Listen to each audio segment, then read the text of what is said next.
Welcome, FG fam, to another Oakland Athletics episode here on MLB, the Show 23 franchise mode, and the series is tied 1-1 here against the Chicago Cubs in Oakland. Reid Hoffman leading off the game in the bottom of the first, already down 1-0. He takes a strikeout looking.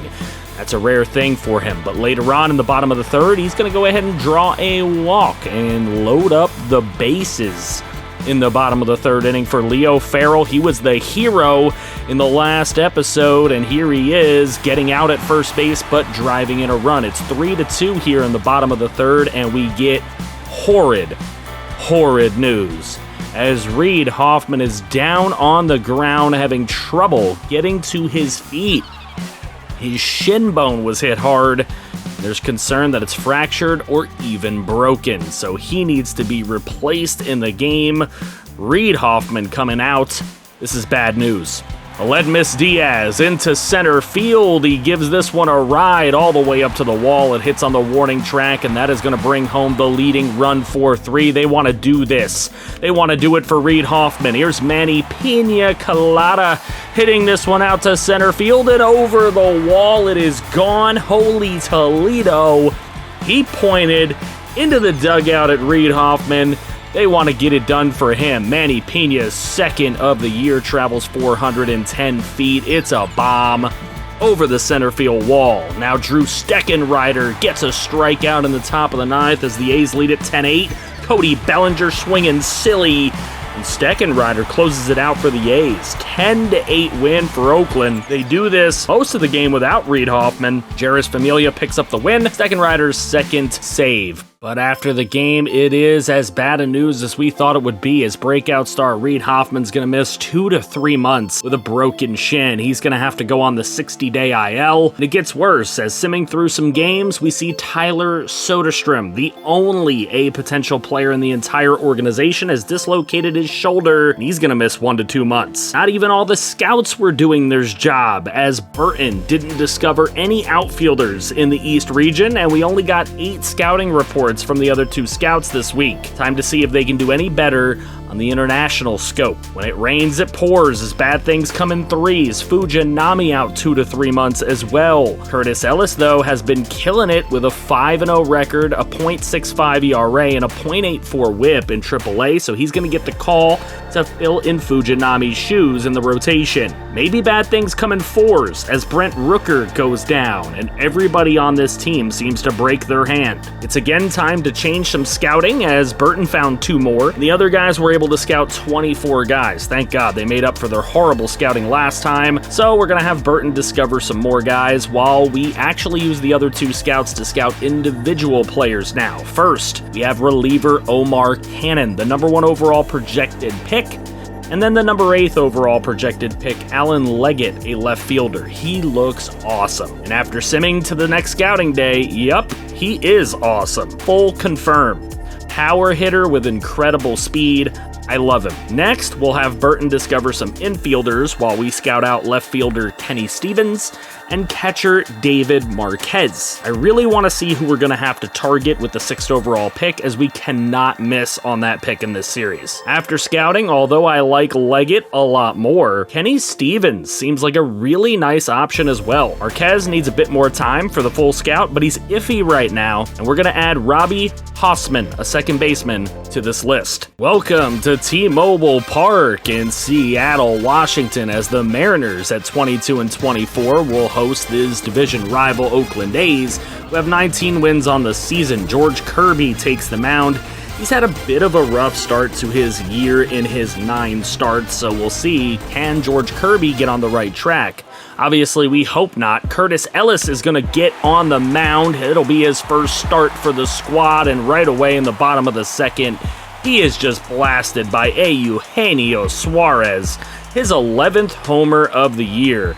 This one coming off of the new starter, Curtis Ellis, and it is not a good start for him. Teoscar Hernandez in the bottom of the third. This one's going to land in front of Ramon Laureano. Laureano's got to come up throwing as they're attempting to score the runner from third, and he will score.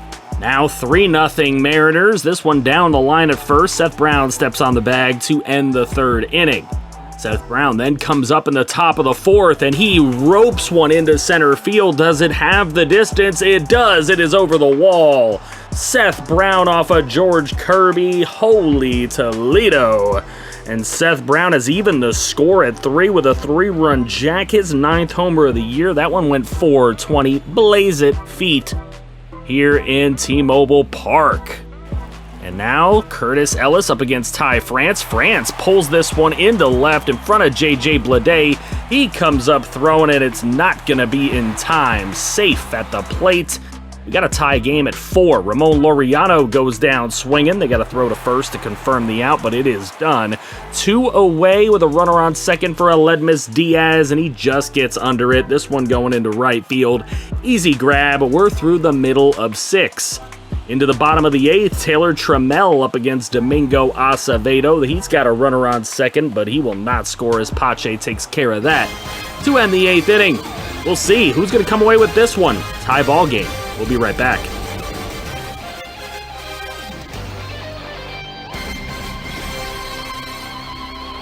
And we are back. Laureano to lead off the top of the 9th inning, and Laureano hits this one into right field. That one is going to be caught for out number 1.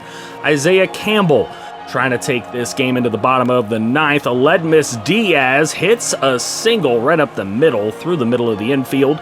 So he gets himself on for Shea Langeliers. Langeliers right to second. Easy double play ball, and it is completed through the middle of 9. We go to the top of the 10th now. J.J. Bleday gets a single into right field.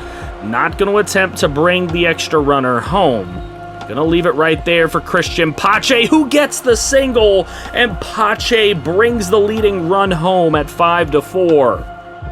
Brings up Jace Peterson, who's been the leadoff hitter in Hoffman's stead. And this one is going to be caught out in right field, attempting to tag up and get to third. That is not going to happen. 2 outs in 1 play. Nice, odd, unconventional double play. Tony Kemp comes up and gets the single, so if he would have just waited, there would have been a possibility he could have scored from second. That brings up Seth Brown, and this one's down the first base line. Step on first, easy play. We go to the bottom of the 10th where Zach Britton will come in. He's 11 of 13 on his save opportunities, and we'll see if he can get it done again right here for the A's. Teoscar Hernandez, this one's in shallow center field. Pache moves in. He is going to make the catch. No tag-up attempt by the extra runner. That'll bring up Ty France, and France is going to take one up and in fastball for a strikeout. A.J. Pollock now. He takes one down in the zone fastball, and that'll do it. Zach Britton comes in, strikes out the last 2 batters. The Athletics will win in Seattle in comeback fashion. Jose Alvarez gets the win. Britton with his 12th save of the season. After the game, we get Marquez's report, which I don't love, especially at 6th overall. Hoffman needs a bit more time, but he doesn't quite look MLB ready. And being that there are 5 weeks left, we need to use Carson Burton to scout players too now. So we're going to have starter Patrick Foster, right fielder Mason Stoitsiadis added to the list. Only Hoffman got finished that week, and he should have decent potential, but he's not worth our pick at 6. Foster and Stoitsatis need more time, so only closer Roy McBride is new to our scouting list here. And of course, while simming, we lose J.J. Bleday for 2 to 3 months with a shoulder separation. But we will activate Gary Sanchez, who should be back in the lineup in a week or 2. Everyone gets fully scouted, and I love Roy McBride for a later round selection. Foster looks dangerous, but good, and Stoitsiadis looks a little too risky for me. This is our next set with 3 weeks left. It is closer Nivar, catcher Dwyer, and second baseman Cousins. Gary Sanchez is now officially back in the lineup for the A's, and Reid Hoffman is going to come off the IL, and he should be back in 1 or 2 weeks. Again, all full scouts. Love the efficiency from the scouts here. Cousins looks like a nice late rounder, as does Dwyer and Nivar, so all potential late picks for us. With just a few weeks until the draft, starter Valenzuela, second baseman Heron, and third baseman Moda would be the next round of scouting for our group. They all got fully scouted. That's awesome. And though Dino Valenzuela won't be an A potential, he really could make our rotation immediately, so I do kind of like him. Heron and Moda look like very solid late round picks. Now, this may or may not be the last 3 guys that we can get fully scouted, but they will be starter Sohn, third baseman Kennedy, and shortstop Reese. And now we are finally through the dark ages, as Reid Hoffman is no longer injured. Right back in the lineup he goes, even over Reggie Rossi, our original opening day starter. He's given us a reason to believe in Oakland, believe that something is building here, and as sad as it is to say, he's the star of the show right now. Maybe until we pick a GOAT 6th overall. That's coming next episode. Don't miss it. Thank you, channel members, for all the love and support. Drop a like, share the video. I will catch you next time, FG fam. I love y'all.